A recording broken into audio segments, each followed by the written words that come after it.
Astaghfirullah. Bismillahirrahmanirrahim. Assalamualaikum warahmatullahi wabarakatuh. Alhamdulillah wassalatu wassalamu ala rasulillah wa ala alihi wa sahbihi wa mawalah wa la hawla wa la quwata illa billahi wa ba'd. Alhamdulillah, segala puja dan puji hanya milik Allah Subhanahu wa ta'ala. Salat dan juga salam kita hadiahkan kepada Rasul kita, Nabi kita Muhammad sallallahu alaihi wasallam. Allahumma salli ala sayyidina Muhammad wa ala alihi wa sahbihi wa man sara ala nahji ila yaumiddin. Sebagaimana yang sudah kita janjikan, ke pembahasan yang kita bahas adalah membahas tafsir dari surat-surat pendek dalam juz amma. Kenapa saya pilih tema ini? Karena kalau kita mulai dari surah Al-Baqarah, Al-Imran, saya gak yakin antum hafal masalahnya. Jadinya akan luput banyak faedah. Tapi kalau juz amma saya kira walaupun tidak hafal semuanya, tapi kalau surat-surat pendek Wadduha ke bawah masih lah ya. Gitu ya. Artinya kalau kita baca surat-surat pendek minimal sedikit banyak tahulah tafsirnya, sehingga kita bisa lebih khusyuk lagi dalam sholat kita. Baik, kita mulai dari surat terakhir di dalam Al-Quran. Surat terakhir dalam Quran, surah An-Nas ya. Sebagaimana surat yang pertama dalam Al-Quran itu surah Al-Fatihah. Tentu ada hubung kait kenapa surat pertama Al-Fatihah dan surat terakhir An-Nas. Nanti kita akan hubungkan kenapa awal Al-Fatihah dan akhir Qul a'udzu birabbin nas. Ma'asyiral muslimin yang dimuliakan Allah Azza wa Jalla, sebelum saya menjelaskan sedikit dari tafsir singkat daripada Qul a'udzu birabbin nas ini, ada asbab nuzul, sebab kenapa Allah Subhanahu wa ta'ala menurunkan surah An-Nas ini. Di zaman Nabi sallallahu alaihi wasallam, orang-orang Yahudi itu sangat memusuhi Nabi. Itulah tantangan dakwah Nabi kan. Kalau di Mekah, tantangan dakwahnya orang-orang kafir Quraisy. Hijrah ke Madinah, rupanya musuhnya lebih berat lagi, orang-orang Yahudi. Orang-orang Yahudi ini sebenarnya mereka meyakini tentang kenabian dan kerasulan Nabi kita Muhammad sallallahu alaihi wasallam. Beda dengan orang-orang musyrik Arab, orang-orang Mekah. Mereka tidak mengakui sama sekali. Kenapa demikian? Karena orang-orang Yahudi itu punya maklumat. Mereka punya pengetahuan dari kitab yang mereka baca, kitab Taurat yang diturunkan kepada Nabi Musa, bahwa dalam kitab itu ada isyarat tentang kemunculan Nabi akhir zaman itu, dan ciri-cirinya persis melekat kepada Nabi Shallallahu Alaihi Wasallam, dan mereka tahu. Makanya orang-orang Yahudi Madinah yang mereka betul-betul menjalankan perintah dari kitab yang mereka baca, seperti contoh saja Abdullah ibn Salam masuk Islam. Padahal Abdullah ibn Salam itu tokohnya, di mana orang-orang Yahudi Madinah kalau ada masalah bertanya kepada Abdullah ibn Salam. Tapi walaupun tokohnya Yahudi masuk Islam, ternyata pengikutnya tidak ada juga masuk Islam, karena kedengkian mereka kepada Nabi. Lah, kebencian orang-orang Yahudi kepada Nabi Shallallahu Alaihi Wasallam itu kurang lebih dengan nenek moyang mereka Bani Israel, yang mereka suka memusuhi nabi-nabinya. Makanya Allah gambarkan dalam Al-Quran orang-orang Bani Israel itu yaqtulunal anbiya bighairil haq. Mereka suka membunuh para nabi tanpa ada hak yang dibenarkan. Maka di masa Nabi SAW upaya-upaya pembunuhan kepada Rasul itu sudah terjadi. Salah satunya kenapa terjadi perang Bani Qunaiqah.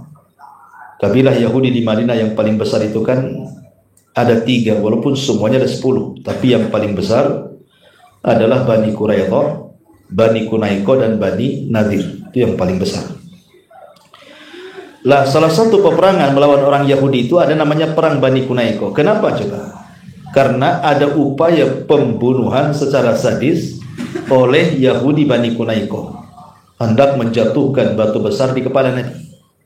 Tapi Jibril memberitahu bahwa mereka sudah buat makar akan membunuh Nabi. Makanya Rasul ketika diundang untuk melakukan rapat dengan orang-orang Bani Qunaiqah tidak jadi. Malah kemudian datang bawa pasukan. Dari mana Nabi SAW tahu bahwa mereka punya rencana untuk membunuh Nabi? Ya tentu dari Allah. Allah kasih tahu bahwa jangan pergi ke sana karena mereka sudah membuat makar. Makanya terjadilah peperangan. Ya. Nah, salah satu upaya-upaya yang dilakukan oleh orang Yahudi untuk menyakiti Nabi SAW itu adalah dengan cara menyihir Nabi. Jadi orang-orang Yahudi itu berusaha mereka menyihir Nabi tapi tak mempan. Karena kita tahu bahwa kalau bicara tentang sihir, maka pertama kali mempelajari sihir itu orang-orang Yahudi di zaman kerajaan Sulaiman, dan itu disyaratkan dalam surah Al-Baqarah 102. Antum bisa baca dalam surah Al-Baqarah 102 itu menceritakan tentang kisah Harut dan Marut. Dan itu yang pertama mempelajari sihir siapa? Orang Yahudi. Jadi sihir itu sangat lengket dengan orang-orang Yahudi. Lah ketika mereka sudah tidak sanggup menyihir Nabi SAW, akhirnya mereka menyewa orang. Terkenallah di zaman itu di kota Madinah dari Bani Shurek orang yang bernama Labid ibnu A'sam, tukang sihir kondang di zaman itu.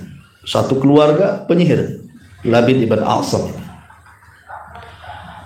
Akhirnya kemudian para pembesar Yahudi itu datang kepada Labid ibn A'sam dan mengatakan, ya Labid, bisa enggak kau menyihir Muhammad itu? Awalnya tidak mau, tetapi dengan imbalan yang sangat besar, akhirnya kemudian Labid ibn A'sam siap menyihir Nabi. Diutuslah saudari-saudarinya untuk mencuri buhul. Karena sihir yang paling bahaya itu kalau sudah menggunakan buhul. Makanya Allah mengatakan dalam surah Al-Falaq, min syarri naffatsati fil 'uqad. Uqad itu artinya buhul. Apa yang dicuri dari buhul Nabi itu? Sisir. Jadi Labid menyuruh putri-putrinya atau saudari-saudarinya untuk mencuri sisir Nabi. Dan berhasil. Jadi akhirnya kemudian tercurilah sisir itu. Kebetulan dalam sisir itu terlilit 11 rambut Nabi SAW. Lah dengan sisir dan rambut yang terlilit itulah dijadikan buhul oleh Labid ibn A'sam untuk menyihir Nabi. Setelah kemudian mendapatkan buhulnya, maka kemudian Labid ibn A'sam meletakkan buhul itu di satu sumur namanya Ranunah. Sumur itu namanya Ranunah. Diletakkan di sumur itu. Kemudian mulailah Labid ibn A'sam dan keluarganya mempraktikkan sihir untuk menyihir Nabi. Subhanallah, berhasil. Nabi SAW terkena sihir. Sampai dijelaskan ulama sejarah itu 6 bulan Nabi SAW terkena sihir. Tapi tentu maksudnya terkena sihir Nabi tidak mempengaruhi wahyu, tidak. Hanya melemahkan fisik Nabi. Melemahkan saja. Nabi itu kan diberikan kekuatan 40 orang laki-laki. Jadi ketika terkena sihir Labid bin A'sam itu lemah badannya. Bahkan terkadang Nabi SAW lupa. Umpamanya tahu-tahu mandi junub pagi-paginya, padahal dia tidak junub, gitu ya. Jadi selama 6 bulan tuh. Sehingga kemudian Aisyah radhiyallahu anha ummul mukminin ini merasa aneh dengan Nabi SAW. Akhirnya Aisyah menyarankan agar Nabi SAW meminta fatwa kepada Allah Azza wa Jalla. Ada apa gerangan dengan dia gitu. Maka Nabi SAW mulai dari ba'da Isya terus melaksanakan qiyamul lail sampai mendekati subuh. Ketika hampir mendekati subuh, Rasul sempat tertidur sejenak. Disitulah Allah Subhanahu wa Ta'ala kemudian memerintahkan Jibril dan juga malaikat lain untuk turun mengobati Nabi Sallallahu Alaihi Wasallam. Maka turunlah malaikat Jibril, ada yang mengatakan Jibril dan Mikail, ada yang mengatakan yang lainnya. Akhirnya kemudian malaikat Jibril dan malaikat ini kemudian turun. Jibril berdiri di kepala Nabi Sallallahu Alaihi Wasallam dan malaikat lainnya di kaki Nabi. Kemudian Jibril bertanya, ada apa dengan Muhammad ini? Maka malaikat satunya mengatakan huwa matbub. Dalam bahasa Arab matbub itu artinya mashur, kena sihir. Dan Jibril mengatakan siapa yang menyihirnya? Maka kemudian malaikat ini mengatakan Labid ibnul A'sam. Kemudian kata Jibril, dengan apa dia menyihirnya? Maka dijawab dengan sisir dan lilitan rambut. Kemudian ditanya di mana diletakkan buhulnya? Di sebuah sumur namanya Ranuna. Maka ketika itu Jibril membacakan 2 surat untuk meruqyah Nabi. Maka Jibril kemudian membacakan Qul a'udzu birabbil falaq dan Qul a'udzu birabbin nas. Disitulah turun 2 surat perlindungan. Jadi sebab 2 surat ini turun dan dibacakan Jibril kepada Rasul karena Rasul terkena sihir. Makanya kenapa 2 surat ini oleh para ulama disebut muawwidhataini, 2 surat perlindungan. Jadi kalau antum hendak meruqyah, baca 2 surat ini. Ada orang kesurupan nih, baca saja 2 surat ini. Ya. Tetapi ruqyah itu kan syar'i.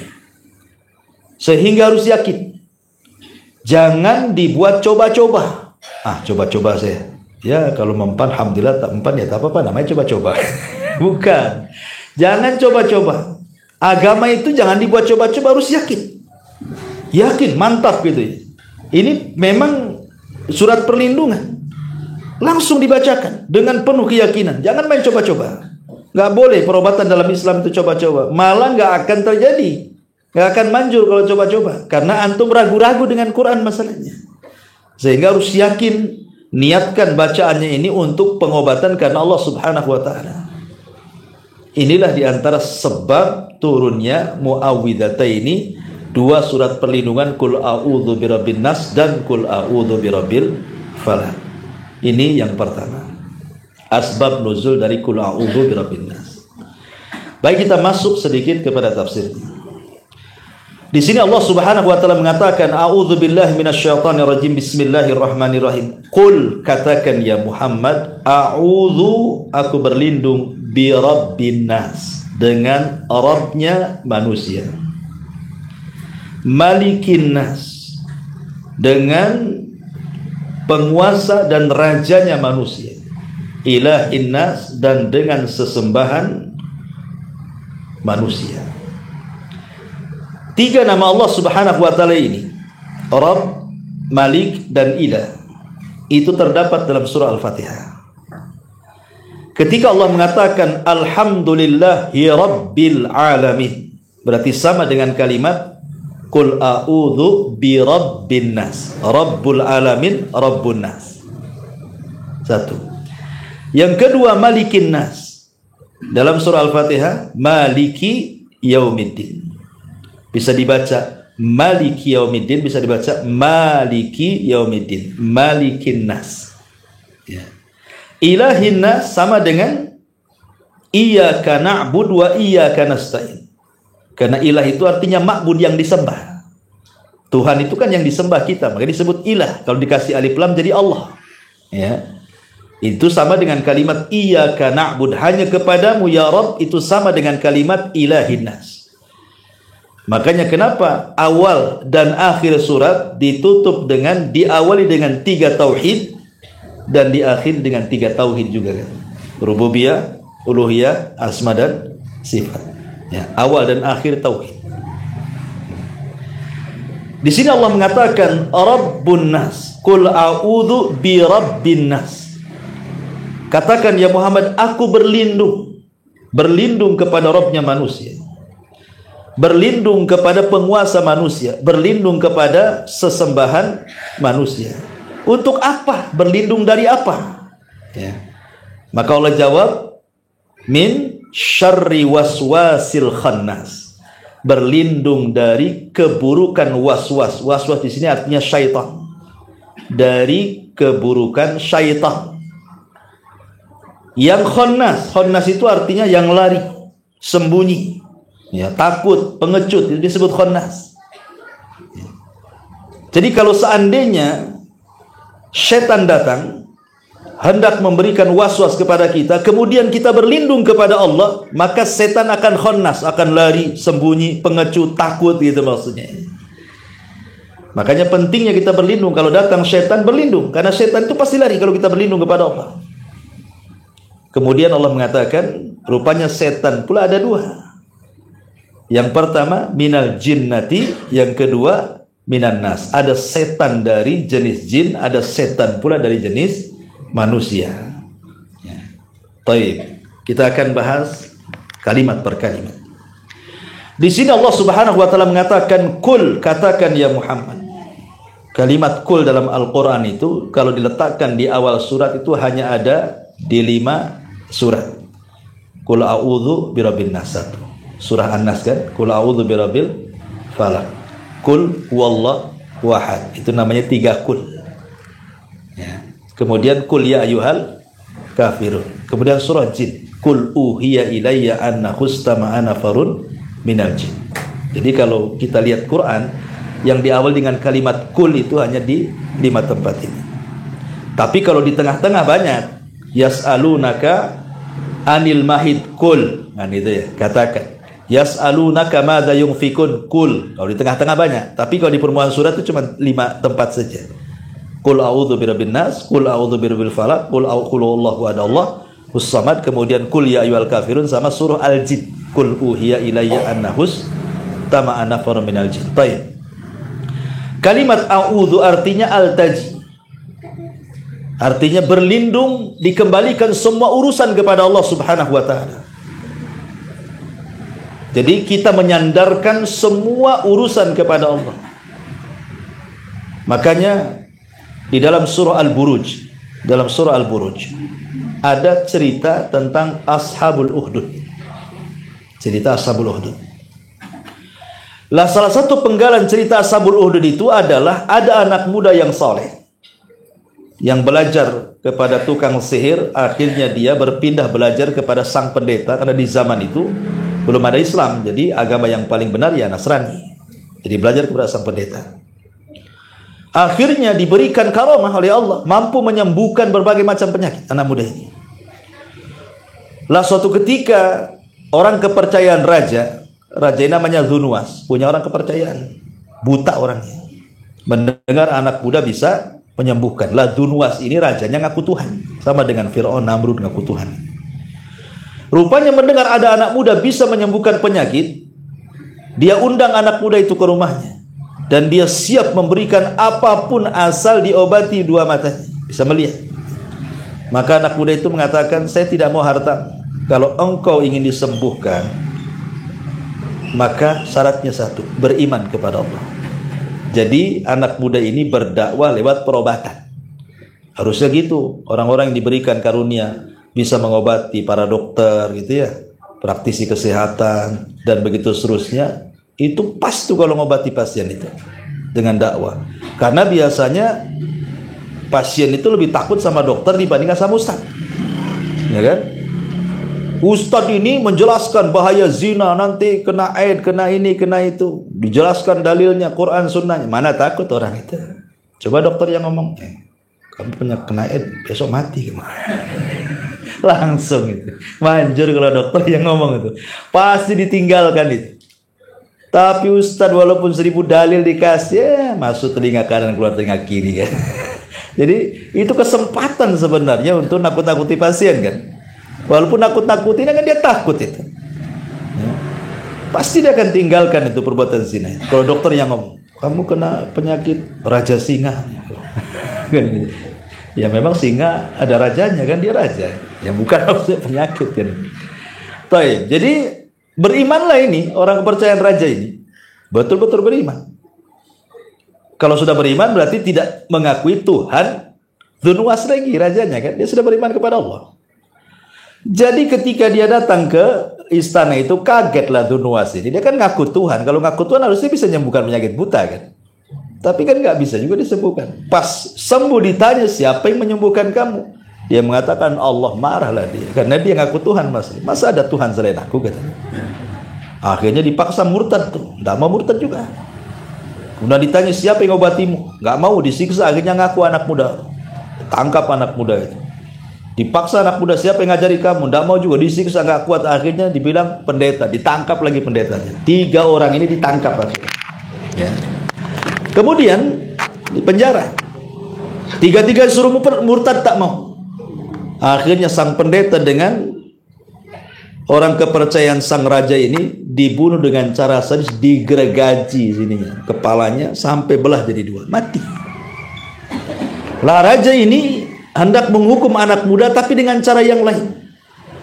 Dengan cara apa? Dinaikkan ke atas bukit. Tapi anak muda ini dia berlindung kepada Allah dan mengatakan Allahumma kfinihim ya Rabb. Ya Rabb, aku tidak ada daya dan upaya kecuali kekuatan. Aku hanya berlindung kepadamu. Terserah bagaimana caranya kau lindungi aku. Akhirnya kemudian dibawa ke atas bukit, maksudnya mau dilempar dari atas tuh. Rupanya Allah buat bukit itu lini, bergetar, bergegar. Sehingga para prajurit ini yang mengawal anak muda ini naik ke atas bukit, semua terjatuh mati semua. Anak muda ini selamat. Raja bingung. Kok masih selamat katanya. Ya. Akhirnya sang raja mengatakan tangkap lagi anak muda itu. Ditangkap lagi. Kemudian dibawa ke perahu. Lempar di tengah lautan. Anak muda ini lagi-lagi berlindung kepada Allah. Allahumma kfinihim ya Allah. Aku serahkan kepadamu ya Allah. Terserah bagaimana caranya, lindungi aku. Rupanya kapal sampai di tengah lautan, datang gelombang menghempas kapalnya. Niatnya mau melempar anak muda itu, prajurit pula yang terlempar dari perahu itu. Niat mau melempar, dia yang terlempar dari situ. Mati semua. Anak muda pula ini selamat. Apa nggak geleng-geleng ke raja ini? Jadi apapun upaya pembunuhan sama anak muda ini, tidak mati-mati anak muda ini. Sampai akhirnya dia menyerahkan diri kepada raja karena pasti lari kemana saja akan dicari. Tapi dia ingin kematiannya bermanfaat untuk orang banyak. Akhirnya dia datang kepada sang raja, kalau hendak membunuhku gampang. Ikat aku di tiang gantungan, kumpulkan semua orang-orang Najran. Nanti aku akan kasih anak panah, kau sediakan busurnya. Nanti aku akan ajarkan mantranya katanya. Akhirnya kata raja, deal, oke. Kata anak muda, dikumpulkanlah akhirnya 20.000 kata Ibnu Katsir itu penduduk Najran di lapangan. Anak muda ini gantung. Raja sudah siapkan busurnya. Kemudian anak muda itu nyerahkan anak panahnya. Ketika kau memanah, nih mantranya. Bismillahi Rabbil Ghulam. Dengan menyebut nama Allah, Robnya anak muda itu. Karena sudah marah raja itu, dia nggak peduli dengan artinya itu. Main panah saja dan berteriak Bismillahi Rabbil Ghulam. Otomatis kalau dia mengatakan Bismillahi Rabbil Ghulam, kan membatalkan ketuhanan dia. Selama ini kan ngaku Tuhan dia. Kok menyebut nama anak muda Tuhan anak muda itu kan gitu ya. Secara sendirinya dia membatalkan ketuhanannya. Makanya ketika raja ini membatalkan ketuhanannya, menyebut Tuhan anak muda itu, 20.000 orang itu beriman semuanya. Amanna bi Rabbil Ghulam. Karena raja ini sangat beriman. Apa nggak geleng-geleng raja? Gara-gara 3 orang tumbuh 20.000. Cuekan juga. Syahidnya di sini apa? Bagaimana anak muda ini menyerahkan diri kepada Allah, berlindung kepada Allah dari keburukan orang-orang ini. Qul a'udzu bi rabbin nas. Jadi kita berlindung kepada Allah. Ada apa-apapun berlindung kepada Allah. Karena kalau berlindung kepada manusia, sampai kapanlah? Sebisa apa manusia melindungi kita? Orang berlindung kepada pengacara, kalah pula di pengadilan pengacaranya. Udah bayar mahal, kalah kan gitu ya. Berlindung kepada polisi, minta duit, ada duit kan. Semacam ceritanya kan. Masyarul muslimin yang dimuliakan Allah, Qul a'udzu bi rabbil falaq. Ar-Rabb itu terlahir pada kalimat ini sebuah tauhid yang disebut dengan rububiyah. Dan tauhid rububiyah itu diambil dari 3 kata. Al-khalqu penciptaan, kemudian al-mulku kekuasaan, kemudian at-tadbiru pengaturan. Jadi ketika kita meyakini bahwa Allah itu adalah Rabb, berarti kita meyakini bahwa Allah itu satu pencipta, satu penguasa, satu pengatur. Berarti 3 ya. Pencipta satu, yang kedua penguasa, yang ketiga pengatur.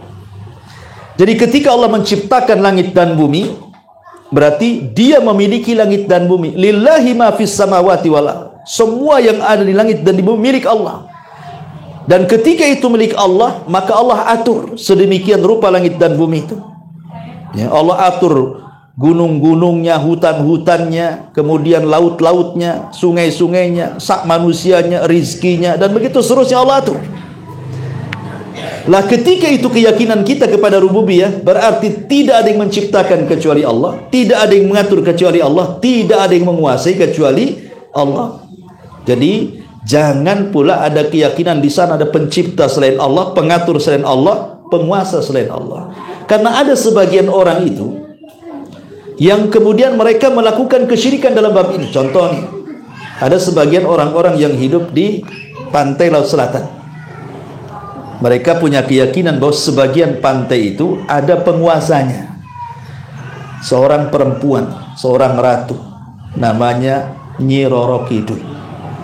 Kidul saja ya, nggak ada ngetan, ngulon, nggak ada, kidul saja. Nyi Roro Kidul. Ya. Sempat ada 4, bingung juga. Nyi Roro ngetan, Nyi Roro Kidul, Nyi Roro ngaler gitu ya. Jadi sebagian mereka kita lihat kan, apabila datang bulan Syura itu, apa yang mereka lakukan? Nyembelih kerbau kan? Kemudian kepalanya dilempar ke lautan. Entah apa maksudnya kan? Kan sayang kerbau itu. Nanti buat gulai atau apa kan enak, dilempar pula ke lautan. Sayang kan? Untuk apa keyakinannya? Rupanya ada keyakinan mereka itu justru membahayakan akidah, karena diberikan, dipersembahkan untuk Nyi Roro Kidul kan begitu ya. Kalau keyakinannya seperti ini namanya bersyirikat, menyekutukan Allah dalam bab rububiyah. Kenapa? Karena tidak ada yang mengatur alam semesta ini kecuali Allah. Kok Anda pula mengatakan sebagian laut ini diatur oleh Nyi Roro Kidul? Kan berarti bersyirikat dengan Allah di sini. Allah tidak punya syirikat. Mau pantai selatan, mau pantai utara, mau pantai manapun Allah yang ngatur. Jadi tidak ada yang ngatur. Makanya kenapa di sini dimulai dengan kalimat Arab rububiyah, supaya memantapkan tauhid kita kepada Allah dalam bab rububiyah. Kemudian Maliki Yaumiddin. Maliki Yaumiddin. Qul a'udzu birabbin nas, malikin nas, raja manusia. Ya, karena Allah adalah rajanya manusia. Makanya dalam ilmu tauhid itu tidak boleh seorang diberi nama Malikul Muluk. Nggak boleh ada orang dikasih nama Malikul Muluk, raja di raja gitu, rajanya para raja, nggak boleh. Atau Ahkamul Hakimin, hakimnya para hakim, nggak boleh. Itu nama-nama yang terkandung sifat yang khusus bagi Allah. Makanya dalam kitab tauhid dijelaskan tuh, tidak boleh orang memberi nama anak dengan kalimat Malikul Muluk ataupun Ahkamul Hakimin. Nggak boleh, karena raja satu-satunya raja baik di dunia ataupun di akhirat hanya Allah Subhanahu wa ta'ala. Makanya saat dunia dihancurkan, manusia diwafatkan, jin diwafatkan, malaikat diwafatkan, sehingga tidak ada makhluk yang berakal, sementara Allah sedang menghancurkan langit, bumi, semua dihancurkan dalam 40 itu. 40, entah 40 hari, 40 bulan, 40 Allahu alam, pokoknya di angka 40. Maka Allah Subhanahu wa ta'ala mengatakan limanil mulkul yaum. Sekarang kalian tahu siapa raja kalian, karena tidak ada yang menjawab, semua dah mati ya. Maka Allah jawab sendiri, lillahil wahidil qahhar. Maka langit dan bumi dan alam semesta ini pemiliknya adalah zat yang satu, al-wahid. Maksudnya Allah al-qahhar, yang maha mampu untuk mengirimkan hukumannya ya. Itu disebut Malikin Nas. ilahin nas. Ilah artinya ma'bud, maka lahirlah tauhid uluhiyah dari sini, mengesahkan Allah dalam peribadatan. Kita tidak boleh sholat kecuali kepada Allah, tidak boleh puasa kecuali kepada Allah, tidak boleh apapun ibadah-ibadah tidak boleh diberikan kecuali kepada Allah Subhanahu wa taala. Lah, ketika kita berlindung dari tiga nama Allah Subhanahu wa taala, Rabbin nas, Malikin nas, Ilahin nas. Untuk apa coba? Untuk musuh yang paling berat. Karena dalam surah Al-Falaq itu cuma satu perlindungannya. Qul a'udzu birabbil falaq. Cuma satu, Rabbul Falaq saja. Padahal musuhnya banyak. Dalam Al-Falaq itu kejahatannya banyak. Pertama, min syarri ma khalaq, keburukan yang Allah ciptakan. Yang kedua dari ghasik, malam hari. Karena malam itu tempat sarangnya setan, sedang berusaha untuk menggoda manusia. Kekuatan setan itu menguat di malam hari. Kemudian dari tukang-tukang sihir yang mengirim sihir. Kemudian dari tukang hasad yang menghasadi manusia. Tetapi berlindung dengan satu nama saja. Qul a'udzu birabbil falaq. Giliran qul a'udzu birabbin nas, berlindung dari tiga nama lagi. Qul a'udzu birabbin nas, Malikin nas, Ilahin nas. Kenapa? Karena rupanya musuhnya jauh lebih berat dibandingkan dalam musuh yang dijelaskan dalam Al-Falaq. Padahal ada 4 musuh tuh. Kenapa? Karena surah Al-Falaq itu bicara tentang musuh dari luar.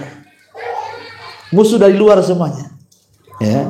Orang yang hasad kan orang luar, di luar. Kemudian penyihir di luar, setan di luar, makhluk yang buruk yang Allah ciptakan di luar.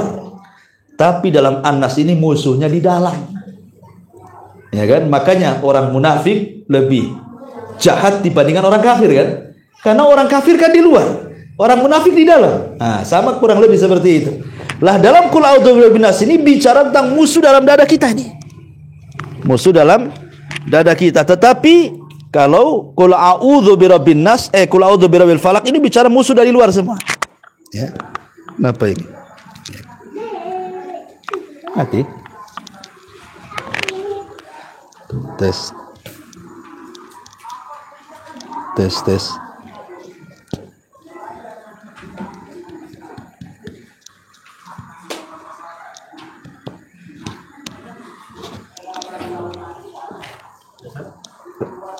Tes. Apa ini? Oke. Tes satu. Iya.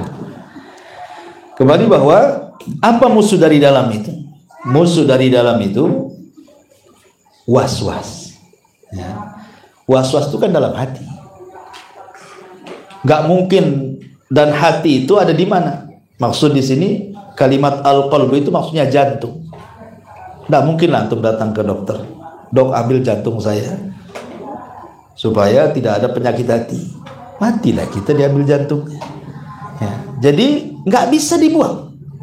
Hawa nafsu itu nggak bisa dibuang. Hawa nafsu itu hanya bisa ditekan. Ya kan? Hawa nafsu tidak mungkin dibuang dari dalam badan kita, tapi ditekan mungkin. Sehingga karena tidak bisa dibuang musuh dalam dada ini yang berupa hawa nafsu itu, makanya kenapa bahayanya lebih berat. Makanya kita disuruh berlindung dengan 3 nama Allah, Rabbun nas, Malikin nas, Ilahin nas. Baik, kita sedikit bicara tentang was-was. Kita berlindung dari was-was. Was-was itu datang dari setan. Nabi SAW supaya manusia tidak terkena was-was, Nabi SAW berusaha mengajarkan para sahabat itu jangan sampai terkena was-was setan. Satu malam Nabi SAW sedang berdua-duaan dengan istrinya namanya Safiyah bintu Huyai. Di zaman Nabi beda dengan zaman sekarang. Kalau zaman sekarang kan lampu terang, antum duduk sama istri nampaklah istri antum. Kalau duduk sama istri tetangga kan nampak juga. Itu kan istri antum, kok duduk di situ pula antum. Kalau zaman dulu kan tidak nampak. Jadi Nabi SAW duduk sama Safiyah, tidak tahu itu siapa. Jangan-jangan wanita lain kan itu. Ketika Nabi sedang duduk-duduk dengan Safiyah itu di samping Masjid Nabawi, gelap, remang-remang, datang pula sahabat Nabi lewat 2 orang. Tiba-tiba ketika lewat di depan Rasul, dipercepat langkahnya. Kata Nabi SAW, jangan cepat-cepat melangkah. Ini di samping saya, istri saya Sofia, bukan wanita lain. Kemudian sahabat ini mengatakan, ya Rasulullah, kami tidak bersuudzon kepadamu. Nggak, katanya. Kata Nabi SAW, tidak. Setan itu masuk dari jalan darah. Kenapa Rasul mengatakan ini istri saya? Supaya kalau Rasul tidak ngomong begitu, nanti timbul prasangka orang itu. Kok Nabi udah banyak istrinya masih ada juga? Kan gitu ya. Setan datang. Jadi Nabi ingin memutus was-was tuh. Makanya Rasul menjelaskan, ini istri saya bukan siapa-siapa. Gitu ya. Sebab kalau Rasul diam tidak ngomong begitu, nanti timbul was-was, prasangka-prasangka yang aneh-aneh kan sama Nabi. Makanya Rasul mengatakan, ini istri saya. Kata sahabat, ya nggak mungkinlah kami suudzon kepada anda, wahai Rasul. Iya, memang anda tidak suudzon, tapi setan akan masuk dari jalan darah kalian, akan membuat was-was kepada kalian. Ya, setan ini pandai masalahnya. Ini satu kisah. Kisah yang lain, satu ketika Nabi SAW sedang di rumah Aisyah Ummul Mukminin radhiyallahu anha. Dan ketika itu Rasul sedang banyak tamu di rumahnya. Tahu-tahu Zainab ngirim makanan. Kemudian Aisyah cemburu lah, ini kan giliran saya, kan harusnya saya buat makan, kok dikirim pula dari istri lain gitu. Diambillah piring itu, dipecahkan pula sama Aisyah itu di depan tamu. Coba bayangkan, kalau Rasul tidak atau diam saja, kira-kira apa yang dikatakan tamu itu? Pasti akan macam-macam ngomongnya kan. Maka Nabi SAW untuk memotong adanya was-was di hati para sahabat itu, dia mengatakan apa? Gharat ummukum, gharat ummukum. Gak apa-apa, istri saya lagi cemburu, katanya. Kan enak bahasanya. Gak apa-apa, gak ada apa-apa, istri lagi cemburu itu. Kalau Rasul tidak ngomong begitu, kira-kira nih sahabat kalau habis keluar dari itu, pasti ngomong macam-macam. Masa istri Nabi kok itu pecah-pecahin piring depan kami, macam-macam pasti kan. Makanya untuk memutuskan supaya jangan masuk was-was ke hati-hati para sahabat, Rasul mengatakan gitu, gharat ummukum, tidak apa-apa, lagi cemburu lah dia, biarkan saja. Akhirnya nggak ada lagi was-was di hati para sahabat kan. Begitu Nabi memotong was-wasnya. Karena setan ini kadang-kadang talaub dia bermain-main masalahnya. Kemudian contoh yang lain, Nabi SAW suatu ketika terbangun dari tidurnya, dilihatnya pula ada sebutir kurma, diambil dan hampir dimakannya, tapi Rasul tidak jadi, kemudian dilempar. Kemudian ditanya oleh Aisyah radhiyallahu anha, kenapa kau tak makan wahai Rasulullah? La'allahu minas sadaqah. Oh enggak mau saya, takutnya ini korma sedekah, keluarga Muhammad tidak boleh memakan sedekah. Dilempar karena dianggap syubhat kan gitu ya. Ya, syubhat itu datang dari was-was tuh. Jadi kalau antum ada syubhat, tinggalkan. Karena siapa yang jatuh kepada syubhat pasti jatuh kepada yang haram. Itu maksudnya ya. Jatuh kepada yang haram. Ketika Nabi SAW ada nih seorang laki-laki di zaman Nabi ingin menikah dengan orang desa sebelah. Masalahnya dia itu punya saudari sepersusuan tinggal di desa itu. Cuman tidak tahu yang satu yang mana yang disusukan wanita dari desa itu. Pokoknya adalah salah satu wanita dari desa itu yang disusui oleh ibunya. Jadi jatuhnya kan saudari sepersusuan kan gitu ya. Akhirnya Rasul melarang, tidak boleh menikahi semua gadis satu desa itu, karena dikhawatirkan terkena wanita yang sesusuan karena tidak tahu siapa satunya. Ya, itu menunjukkan apa? Supaya jangan terjadi was-was di sini. Maka perkara-perkara syubhat tinggalkan, itu karena datang dari was-was. Nah, begitulah setan itu menyesatkan Bani Adam, dimasuki lewat was-was dulu. Makanya di sini Allah mengatakan, Qul a'udzu birabbin nas, malikin nas, ilahin nas, min syarri, dari keburukan was-was. Dari mana? Khannas, dari syaitan yang suka bersembunyi. Jadi setan itu kadang-kadang datang, terkadang lewat kita, masuk ketika Anda mau sholat, kadang dibuatnya was-was. Ngapain sholat ke masjid, di rumah saja. Ya, ini udah mendung-mendung, ini nanti hujan. Tak jadi ke masjid. Datang was-was gitu ya. Mau sedekah, mikir-mikir, aduh sedekah enggak ya? Ini cicilan motor belum lunas. Tak jadi sedekah kan itu ya. Itulah was-was tuh kayak gitu datangnya tuh. Mau ngaji gitu juga. Antuk, malas saya. Kalau saya ke pengajian tidur pula di pengajian, malu saya. Tak jadi dia ngasih kayak gitu. Kan ya. Jadi memang pandai setan itu akan masuk memberikan was-was itu. Ataupun setan itu ngasih was-was ke orang lain untuk memberikan was-was kepada kita. Entah lewat anak, entah lewat istri, kan gitu.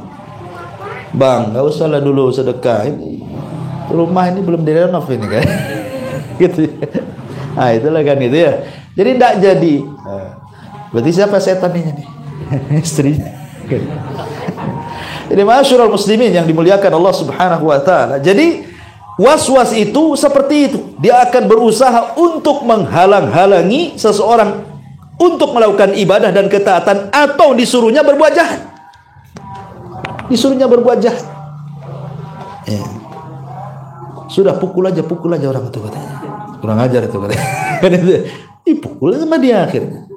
Datangi saja, itu kurang ajar sama istrimu tuh. Ya gedor aja rumah, yang marahi aja, dimarahi katanya. Akhirnya kena was-was, dilabrak pula orang. Akhirnya bertengkar, ramai lagi, panjang pula masalahnya kan. Memang seperti itu. Dibuat was-was, disuruh minum khamr, disuruh berzina, disuruh macam-macam setan itu. Dia berusaha bagaimana mencegat orang untuk beribadah atau ketaatan, atau disuruh untuk melakukan perbuatan jahat, atau disuruh-suruh ibadah tetapi diniatkan riya. Ya, berangkatlah ibadah sana, berangkat banyak-banyak ibadah supaya dipuji manusia katanya. Ya. Sana haji supaya nanti kamu dipanggil Pak Haji ya. Setan pandai dia akan masuk dari semuanya. Itulah was-was setan. Makanya kenapa disuruh berlindung, supaya khannas, mereka pergi lari berlindung. Jadi kalau ada was-was seperti itu, dia malas, nih ada apa ini, malas salatnya, auzubillahi minasyaitonirrajim. Ini kenapa ini malas ngaji ini, auzubillahi minasyaitonirrajim. Langsung berlindung seperti itu supaya was-was ini hilang. Masalahnya yang memberikan was-was itu rupanya setan itu terbagi dua gitu ya. Minal jinnati wan nas. Ada setan dari kalangan jin, ada pula setan dari kalangan manusia. Karena setan itu ikhwatu fiddin, mereka tidak memiliki daya dan upaya kepada kita kecuali hanya was-was saja. Mereka tidak mungkin bisa ngapa-ngapain sama kita kecuali hanya ngasih was-was. Gak mungkin setan tahu-tahu datang kepada kita, ambil tangan kita, ayo kita maling. Gak mungkin ya. Narik tangan kita, ayo kita mabok, ayo kita zina, ayo kita, enggak mungkin. Setan itu hanya ngasih was-was saja. Tapi itu lebih hebat, coba bayangkan. Cuman ngasih was-was saja orang bisa macam-macam. Orang baik bisa menjadi membunuh, orang baik bisa jadi mencuri, bisa jadi korupsi, ya kan? Bisa jadi berbuat jahat, dan begitu bisa jadi syirik, macam-macam. Hanya was-was saja.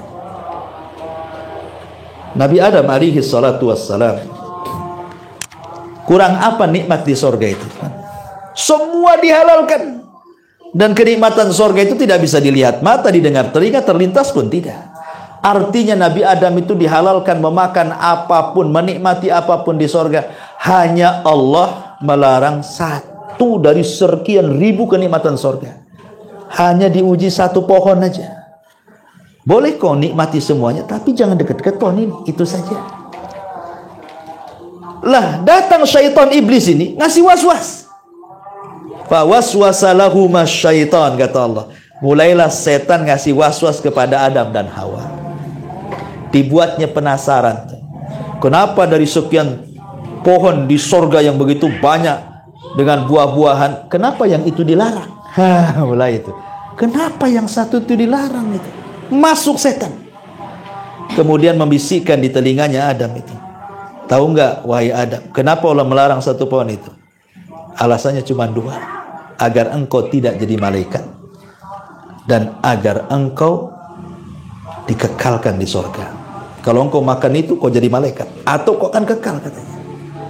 Ya berpikir Adam ini kan nikmat di surga, ya pengenlah jadi malaikat atau pengen hidup kekal kan. Mulai dia mendekati. Pada Allah mengatakan wala taqrabu, ya, jangan mendekati. Mulai mendekati. Mendekat itu biasanya akhirnya apa? Ketika mendekat, penasaran tuh. Karena dengan mendekat kan melihat. Dengan melihat, memandang, mulai timbul, ada apalah dengan pohon itu. Datang setan. Mulai mencicipi. Akhirnya diusir dari surga.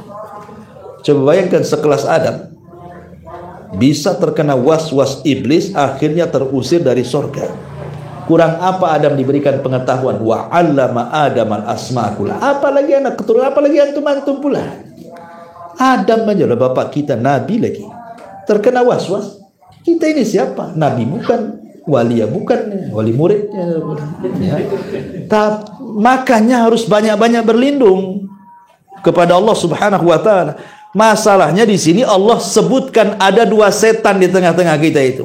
Setan dari makhluk yang tidak bisa dilihat dari kalangan jin, dan setan pula dari kalangan manusia yang nampak di depan kita. Kadang-kadang kawan datang, ibu-ibu kadang-kadang kan kumpul-kumpul. Baik, kumpul-kumpul itu kan Bu, entah arisan dengan tetangganya. Awalnya bab arisan dibicarakan. Mulai tetangganya gibahin tuh.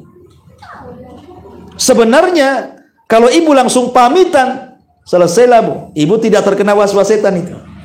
Masalahnya ibu pula suka duduk. Memang ibu tidak ikut gibah, telinga menikmati.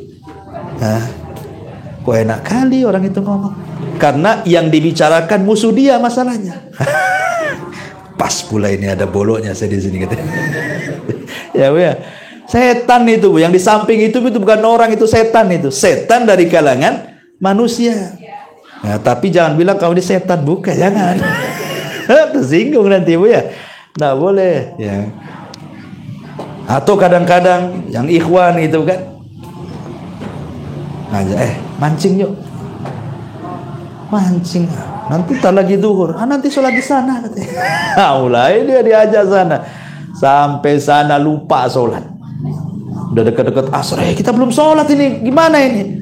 Akhirnya sholatnya cepat-cepatan. Memang sholat, tapi kan diakhirkan waktunya jadinya kan. Karena setan pandai kan. Kadang-kadang diajak kawannya entah kemana gitu ya. Kalau orang-orang awam itu kadang-kadang diajak ke tempat-tempat maksiat, ya, ke diskotik, kemana-kemana. Naudzubillah. Itulah setan dari kalangan manusia. Ada juga setan dari kalangan jin. Nah ini yang bahaya kan gitu ya. Karena kan jin nggak kelihatan masalahnya. Dia ngasih was-was, bisikan-bisikan saja. Makanya setiap manusia itu ada qarin. Ada jin namanya jin qarin.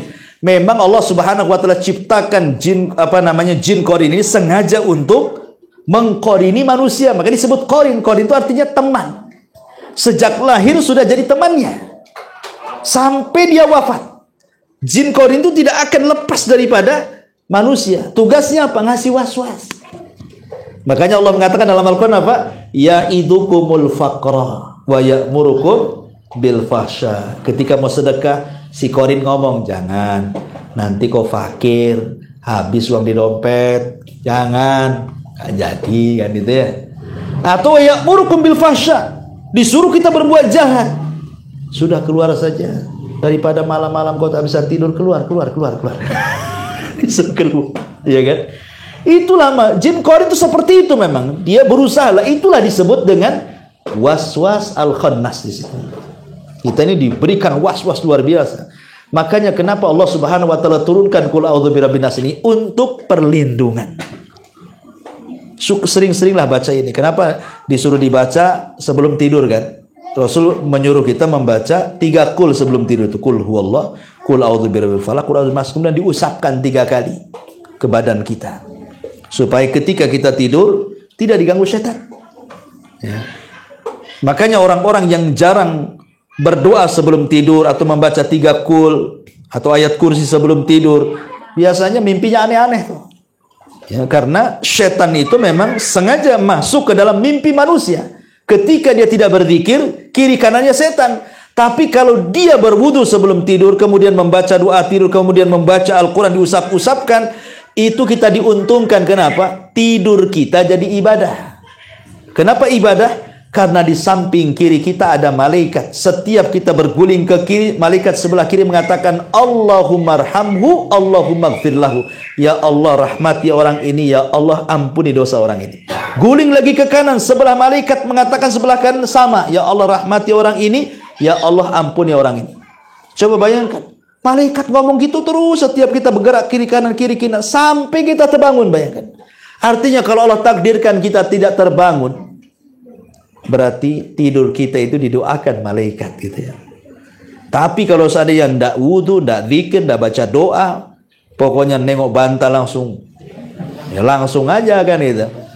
Itu kiri kanan setan itu. Makanya mimpinya aneh-aneh. Mimpinya jatuh dari atas, tahu-tahu dari ranjang aja jatuh kan itu. Gitu.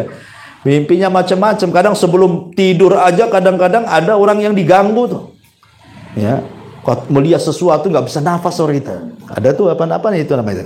Kalau sebelum tidur diganggu, nggak bisa bergerak tuh. Apa namanya istilahnya? Kayak tindihan kan? Itulah karena nggak ini. Mau ngucap astagfirullah, astag gitu aja. Ketindihan kan itu ya. Ya. Jadi itulah karena sebelum tidur nggak doa masalahnya.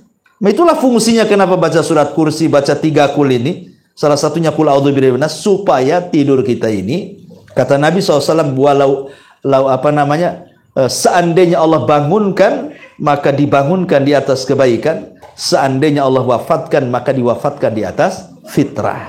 Itu.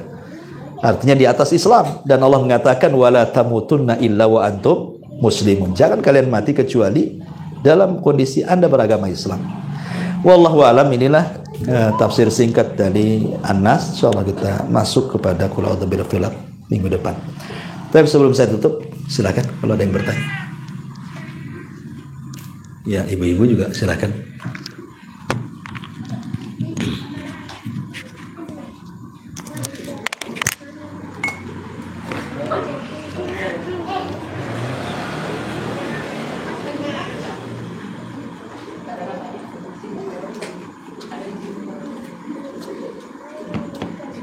Halo, ada?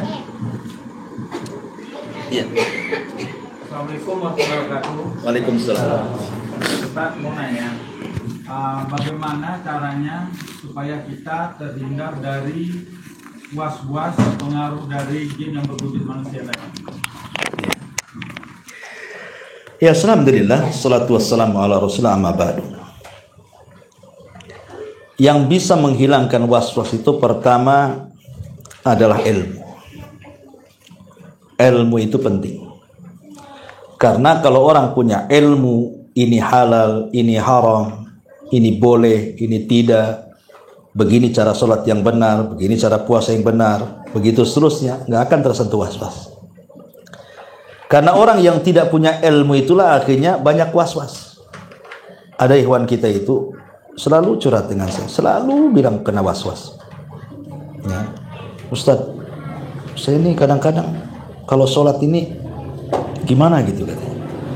Kadang-kadang terasa ada habis kencing kemudian dibersihkan kemaluannya, tapi kayak masih ada kayaknya sedikit keluar gitu.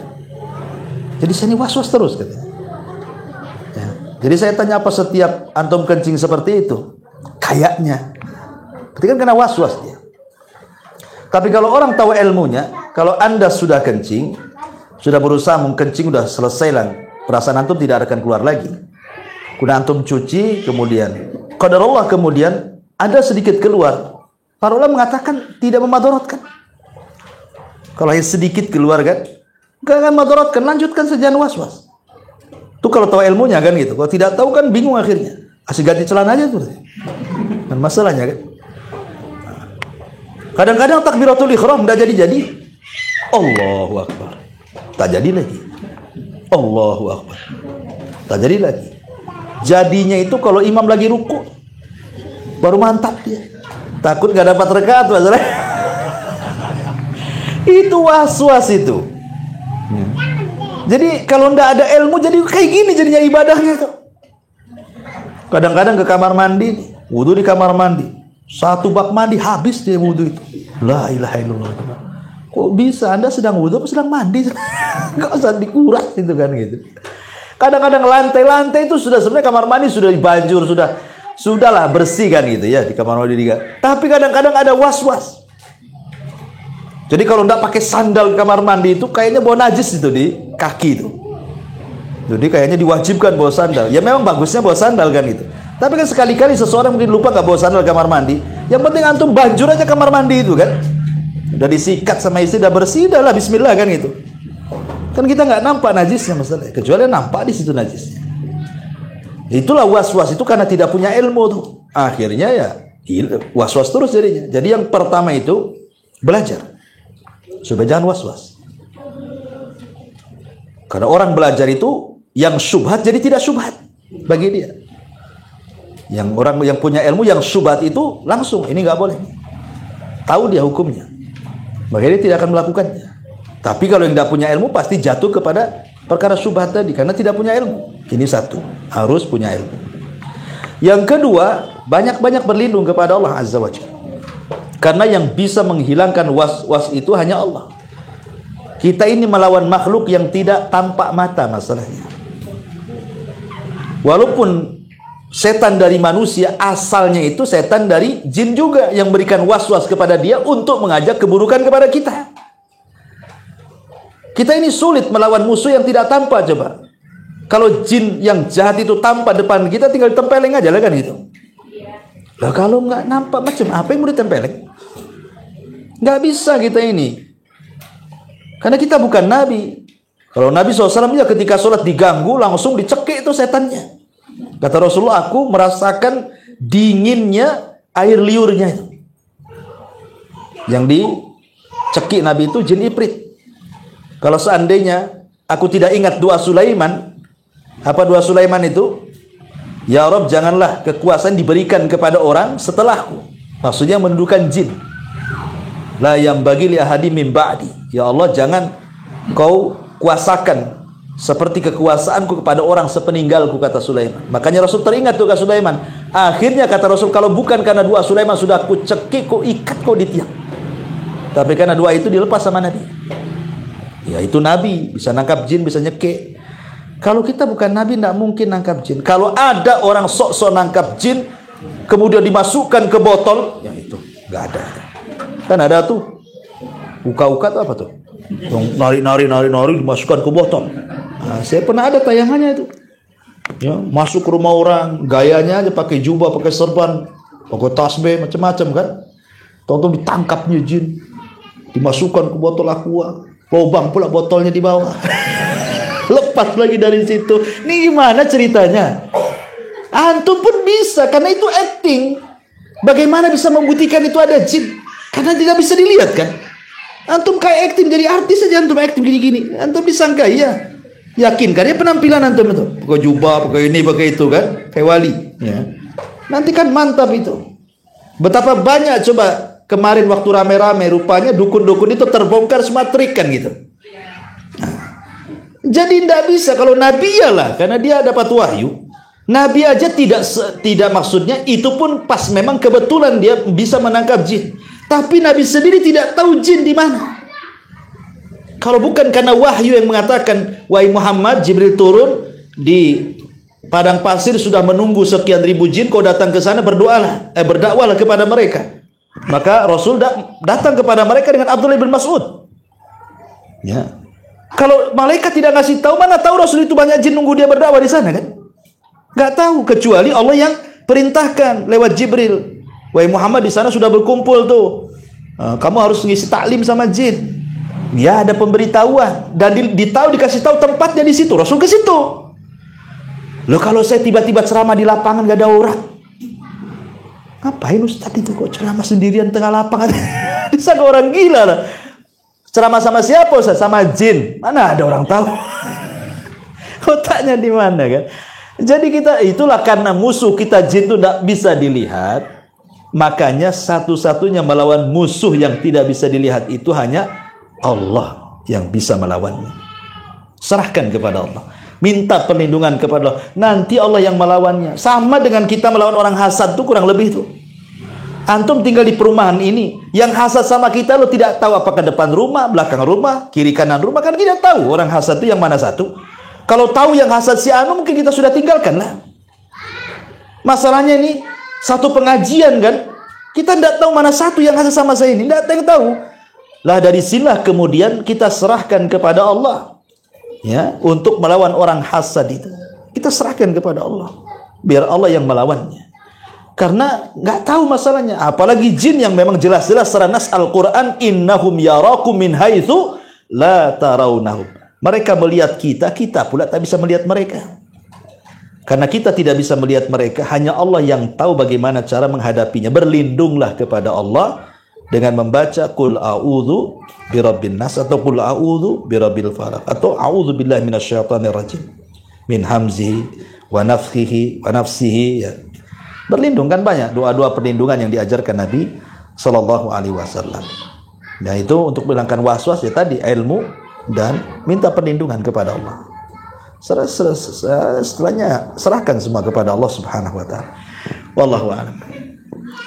Ya, saya kira cukup. Mudah-mudahan ada manfaatnya. Insyaallah nanti lanjutkan minggu depan dengan surah Al-Falaq. Subhanakallahumma bihamdika asyhadu an la ilaha illa anta astaghfiruka wa atubu ilaik. Allahu ta'ala alam. Assalamualaikum warahmatullahi wabarakatuh.